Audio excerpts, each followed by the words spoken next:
so much motherfucking design on right now. Break it down, bring it back, make it clap. I got 3 old thoughts, new guap, wear that dick. Bitches on my line, and you know they come straight. Hold up, what it not, 45, scope it cash like whoa. How you fucking with these hoes out? Bismillahirrahmanirrahim. Assalamualaikum warahmatullahi wabarakatuh.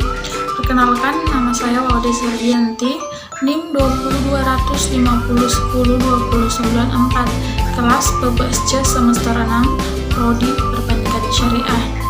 Di sini saya akan menjelaskan materi 1 sampai materi 6 mata kuliah analisis tingkat kesehatan bank syariah. Langsung saja kita ke materi pertama, yaitu prinsip-prinsip dan pengembangan sistem keuangan syariah. Pertama-tama kita ke poin pertama, yaitu apa sih itu sistem keuangan syariah. Sistem keuangan syariah adalah sistem keuangan yang menjembatani antara pihak yang membutuhkan dana dengan pihak yang kelebihan dana melalui produk dan jasa keuangan yang sesuai dengan prinsip-prinsip Islam. Kemudian, tujuan dari sistem keuangan syariah yang pertama yaitu distribusi kekayaan yang adil dan merata. Yang kedua, kemajuan pengembangan ekonomi. Dan yang ketiga, menghapus bunga dari semua transaksi keuangan dan menjalankan aktivitasnya sesuai dengan prinsip-prinsip Islam. Kemudian prinsip-prinsip dari sistem keuangan syariah itu sendiri. Yang pertama yaitu pelarangan riba, kedua pembagian risiko, ketiga menganggap uang sebagai modal potensial, keempat larangan melakukan kegiatan spekulatif, kelima kesucian kontrak, dan yang keenam yaitu aktivitas usaha yang harus sesuai dengan syariah. Kemudian materi yang kedua yaitu mengenai teori dan praktik perantara keuangan syariah. Apa sih itu keuangan syariah? Keuangan syariah adalah sistem pengelolaan keuangan yang diterapkan dengan menggunakan prinsip-prinsip Islam dan hukum Islam sebagai patokan. Kemudian, apa sih itu praktik perantara keuangan syariah? Praktik perantara keuangan syariah adalah lembaga atau perorangan yang berfungsi sebagai perantara berbagai pihak untuk memfasilitasi transaksi keuangan.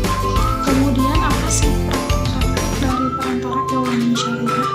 Yang pertama yaitu bank syariah, koperasi simpan pinjam syariah, lembaga asuransi syariah, dan lembaga pembiayaan syariah. Kemudian kita ke materi ketiga yaitu mengenai tata kelola perusahaan. Apa sih itu tata kelola perusahaan?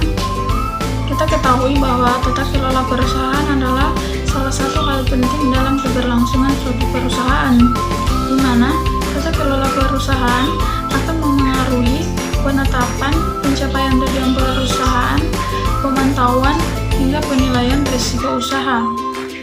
Kemudian, prinsip-prinsip dari tata kelola perusahaan. Yang pertama yaitu transparansi, akuntabilitas, responsibilitas, independensi, dan keadilan. Kemudian kita ke materi keempat yaitu mengenai pemangku kepentingan utama. Kita ketahui bahwa pemangku kepentingan utama adalah kelompok sosial yang mewakili sumber daya modal perusahaan yang paling penting saat ini. Selain mengarahkan kekuatan dan pengaruh dalam rantai produksi, mereka juga memiliki kekuatan untuk mempengaruhi secara langsung maupun tidak langsung keberhasilan suatu perusahaan. Kemudian kita ke materi kelima yaitu mengenai kerangka analisis risiko, yang terdiri dari 3 bagian yaitu risiko, analisis risiko, dan manajemen risiko. Yang pertama, risiko. Risiko adalah bentuk ketidakpastian tentang suatu keadaan yang akan terjadi nantinya dengan keputusan yang diambil berdasarkan pertimbangan pada saat ini. Yang kedua risiko adalah kegiatan menentukan tingkat kemungkinan atau frekuensi terjadinya risiko serta tingkat dampaknya terhadap pencapaian tujuan atau sasaran dengan mempertimbangkan aktivitas pengendalian yang sudah dilakukan. Kemudian, manajemen risiko. Manajemen risiko adalah bagian penting dari strategi manajemen semua perusahaan. Kemudian kita ke materi terakhir, materi ke-6, yaitu mengenai manajemen risiko kredit. Kita ketahui bahwa manajemen risiko kredit adalah suatu kondisi real yang memiliki suatu kemungkinan terjadinya kerugian atas penyimpangan dari hasil yang diperkirakan. Baik, demikian pemaparan materi 1 sampai materi 6. Apabila ada salah kata, mohon dimaafkan, dan saya akhiri dengan ucapan wassalamualaikum warahmatullahi wabarakatuh.